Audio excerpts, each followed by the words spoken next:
السلام عليكم ورحمة الله تعالى وبركاته. أعوذ بالله من الشيطان الرجيم. بسم الله الرحمن الرحيم. وأفضل الصلاة وأتم التسليم على سيد الأنبياء والمرسلين إمام المتقين قائد الغر المحجرين مولانا ومولى الثقلين سيدنا أبي القاسم محمد صلى الله تعالى عليه وعلى آله وأصحابه وأولاده وأزواجه. ألف الصلاة والسلام عليك يا سيدي يا رسول الله يا رحمة للعالمين. ألف الصلاة والسلام عليك وعلى آلك وأصحابك أجمعين. نوينا 40، نوينا الاعتكاف، نوينا الوزع، نوينا الرياضة، نوينا السلوك، نوينا الصيام لله تعالى العظيم في هذا المسجد، نوينا الختم، نوينا الذكر inshallah. It's Holy Friday night now in North America, starting Maghrib time, and it is a Eid for Muslims, Friday. And on this day, we are encouraged by our Prophet ﷺ to do extra ibadah, extra salawat, especially. His Prophet ﷺ said that your salawat will be displayed for me on this day, Yawm al-Jumu'ah. And especially nowadays, يعني ففروا إلى الله إني لكم منه نذير مبين ولا تجعلوا مع الله إلها آخر إني لكم منه نذير مبين. Prophet ﷺ says, run to Allah. And we are now entering into a different, very strange times. ماذا يستطيع أولياء سيد الشيخ عبد الله فائز الحساني، ماذا يستطيع أولياء سيد الشيخ محمد ناظم عبد الحقاني، ماذا سيد الشيخ محمد عادل رباني رجال الله أعيننا بعون الله. We're always asking support from our mashayikh because we are not sitting here claiming to know anything or to have anything special. Ask support, ask for madad from the people of Allah subhanahu wa ta'ala, from our teachers, and the intention to be together on this holy night and to share something from the prophetic tradition or from the teachings of our mashayikh, and then to do Zikrullah and to try to do our best in this holy night and every day. But as we are living now in Akhir al-Zaman, in the end of times, it is befitting to remind ourselves and remind those who are listening that this is the age of fitan that Prophet ﷺ talked about. This is the age of confusion, darkness, difficulty. In such a time, Prophet ﷺ said that a person would wake up a believer, go to sleep unbeliever, or would go to sleep a believer, wake up an unbeliever. This is how dangerous it is.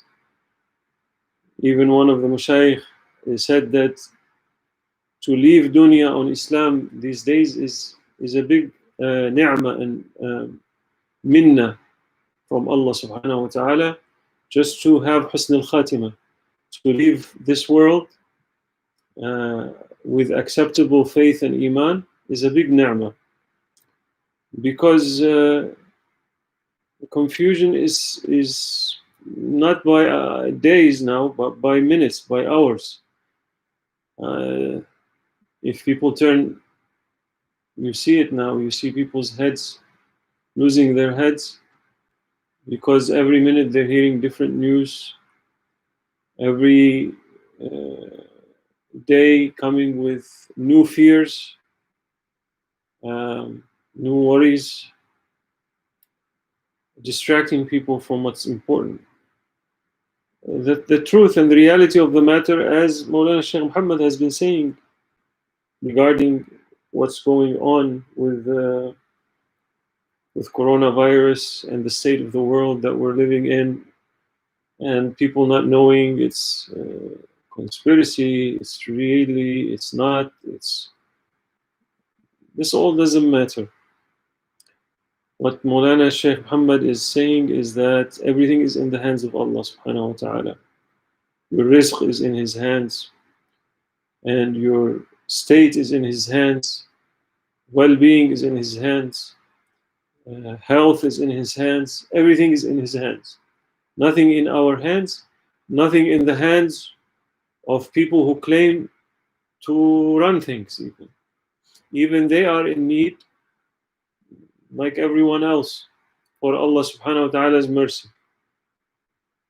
Even if they don't believe in Allah, the only reason they exist is because Allah is merciful with them. Because He says, لو وزنت الدنيا عند الله جناح بعوضة, in a hadith He said, if this dunya was worth, the worth of this dunya was equal to the wing of a mosquito, ما سقى الله منها كافرا شربة ماء, أو كما قال النبي. Allah subhanahu wa ta'ala would not even give to a kafir a drink of water from this dunya if this dunya was worth more than a wing of a mosquito. Means that's the dunya is so worthless, so useless, that Allah subhanahu wa ta'ala is giving rizq to those who obey Him and to those who disobey Him. To those who believe in Him and those who disbelieve in Him are still getting their sustenance. And it is by His grace and mercy. Allah subhanahu wa ta'ala doesn't have to give anyone anything, but He is giving out of His mercy. So even the kuffar, even those who think that they are running the affairs of the world, even those who think they are the masters over Allah's servants in this dunya, even them, they are in need for Allah's mercy for their existence. So don't depend on them. We depend on Allah subhanahu wa ta'ala for everything. And we fear Allah subhanahu wa ta'ala. And we run to Him in times of difficulty. فَفِرُّوا إِلَى اللَّهِ, run to Allah subhanahu. Who else to run to? Who can help us if Allah subhanahu wa ta'ala is not decreeing that help reach us? Not decreeing that we shall be saved. Who can give us rizq if Allah subhanahu wa ta'ala is not decreeing that our rizq must reach us? No one. Similarly, no one can prevent us anything that Allah subhanahu wa ta'ala wants to reach to us.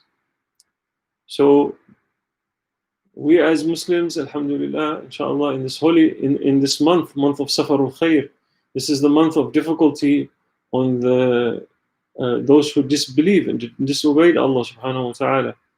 May Allah subhanahu wa ta'ala says, we are believers, Ya Rabbi. رَبَّنَا لَا تُعَذِّبْنَا بِمَا فَعَلَ السُّفَهَاءُ مِنَّا. Don't punish us for what the sufaha, the corrupt ones, are doing amongst us. Don't punish us for their evil acts. So our duty is to keep our faith strong, to obey Allah subhanahu wa ta'ala in this time, to do what is Allah subhanahu wa ta'ala ordering us to do, to stay away from what Allah subhanahu wa ta'ala is ordering us to stay away from. And I came across this hadith the other day. Allahumma salli ala Sayyidina Muhammad. So this hadith sums up, because this is an afa, this is a problem that robs us. Even though we're praying, we're fasting, we're doing all the things that we need to do, but if we are not safeguarding ourselves from committing sins, we lose everything. We lose what we've gained through our obedience with what we do through our disobedience. So Sayyidina Mu'adh bin Jabal radiyallahu anh, this hadith is well known. Mostly it's quoted, the end of it is quoted, where Prophet ﷺ talks about the hasa'idul al-sinah, what you reap from the actions of your tongue. And Sayyidina Mu'adh bin Jabal, I'll read the whole hadith and translate it. قال قلت يا رسول الله, I said, O Messenger of Allah, أخبرني بعمل يدخلني الجنة ويباعدني عن النار. O Prophet of Allah, O Messenger of Allah, teach me an action that will allow me to enter into heaven and to stay away from hellfire. And Sayyidina Muhammad answered, قال لقد سألت عن عظيم you have asked about something very precious, عظيم, something magnificent. وإنه ليسير على من يسره الله تعالى عليه. Subhanallah. And attaining it is not difficult for the one whom Allah subhanahu wa ta'ala made it easy for him, whom Allah subhanahu wa ta'ala granted him success and tawfiq to attain it. Everything is in the hands of Allah, as we are saying. Even if you are able to do good things, it is because He made it easy for you, according to this hadith. And then Prophet ﷺ said, تعبد الله لا تشرك به شيئا. You worship Allah without any partners, without enjoying any partners to Him. Don't put outside or inside partners with your Lord. وَتُقِيمُ الصَّلَاةِ. And you establish your prayer. Not just to pray, but to establish the prayer. تُقِيمُ الصَّلَاةِ. وَتُؤْتِي الزَّكَاةِ. And you give your alms, your zakah. وَتَصُومُ رَمَضَانَ. And you fast Ramadan. وَتَحِجُّ الْبَيْتِ. And you make hajj. The 5 pillars. ثم قال, then Prophet ﷺ, he said, ألا أدلك على أبواب الخير. He said, should I not show you, show you the gates of goodness? الصوم جنة. Fasting is protection, is safety. Junnah is what protects you from something. والصدقة تطفئ الخطيئة كما يطفئ الماء النار. And charity puts out the fire of sin as water puts out fire. وصلاة الرجل في جوف الليل.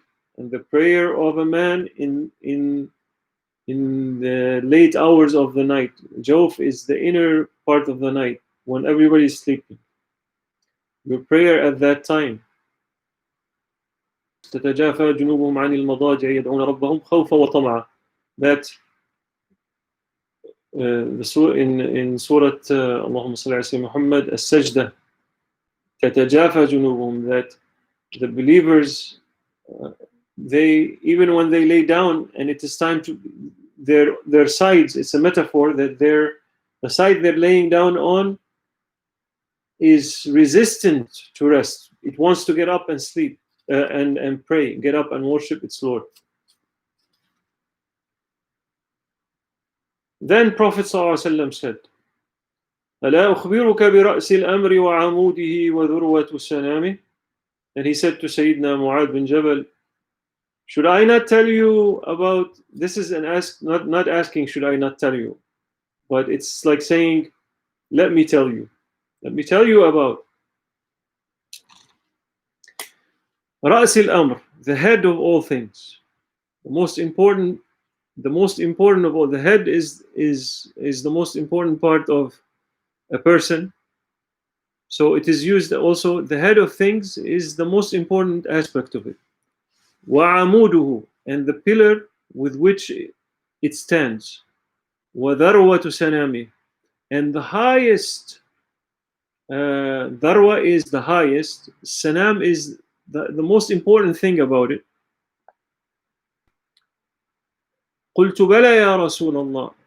I said, yes, O Messenger of Allah. قال رأس الأمر, the head of thing is Islam.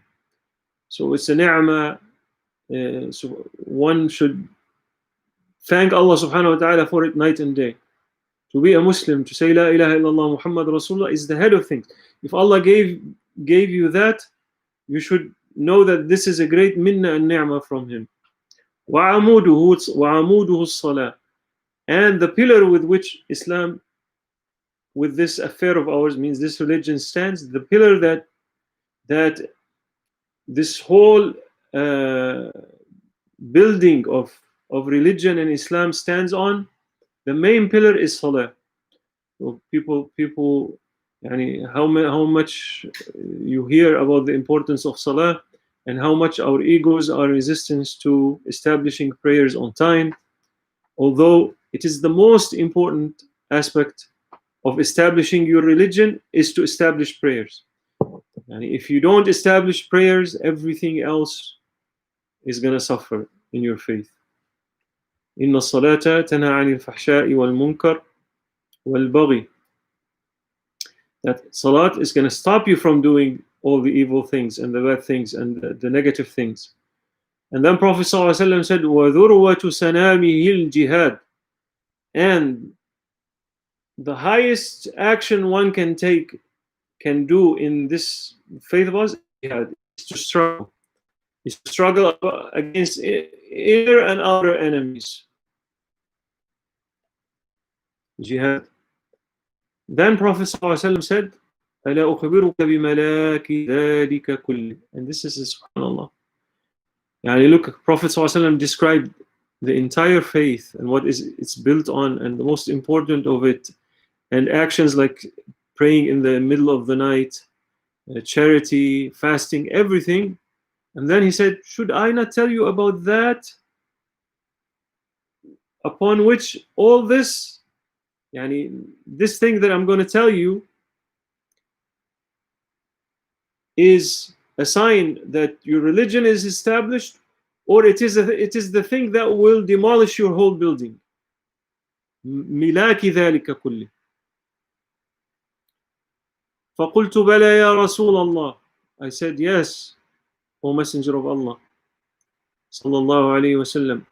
Then he grabbed his tongue with his two fingers, and he said, كف عليك هذا. He said, control this, rein it in. كف عليك هذا. قلت يا نبي الله وإنا لمؤاخذون بما نتكلم به. Are we going to be taken to task for what we say? Sayyidina Mu'adh, as Prophet, was surprised. And Sayyidina Muhammad was more astonished that Sayyidina Mu'adh would ask such a question, that he said, ثَكَلَتْكَ أُمُّكَ يَا مُعَاذ. It's a figure of speech that you say. It's not a dua against the person, but it is to show your astonishment. He said, may your mother lose you, may you leave dunya, but not as a dua from Prophet ﷺ, but it's coming. Someone like you will ask this question, are we going to be taken to task for our tongue? And then Sayyidina Muhammad ﷺ said, وهل يكب الناس في النار على وجوههم أو قال على مناخرهم إلا حصائد ألسنتهم. What else is there anything else that would throw people in hellfire on their face or on their noses except the harvest of their tongues? حصائد ألسنتهم, the harvest of their tongues. رواه الترمذي وقال حديث حسن صحيح. So nowadays we are not only engaged in just backbiting or saying wrong things or repeating wrong news or false news or false rumors, but we're also not only the tongue these days is in danger of doing that, or writing with the pen, but also now with technology, mashallah, with photos, with photoshops, with movies, with videos, with articles, with texting, with WhatsApp. We are non-stop. And if a person, we can be non-stop engaged in doing things planting things with which the harvest will be something that we will have to be questioned for. This is the end of times. This is the time now where a person doing less is more. Doing less is better. Not to be engaged, to keep to oneself as much as one can, to do their ibadat and awrad and adhkar, and to leave the rest to Allah subhanahu wa ta'ala, and pray that Allah subhanahu wa ta'ala grant us husn al-khatimah, that we leave this difficult dunya now, these difficult times, we leave it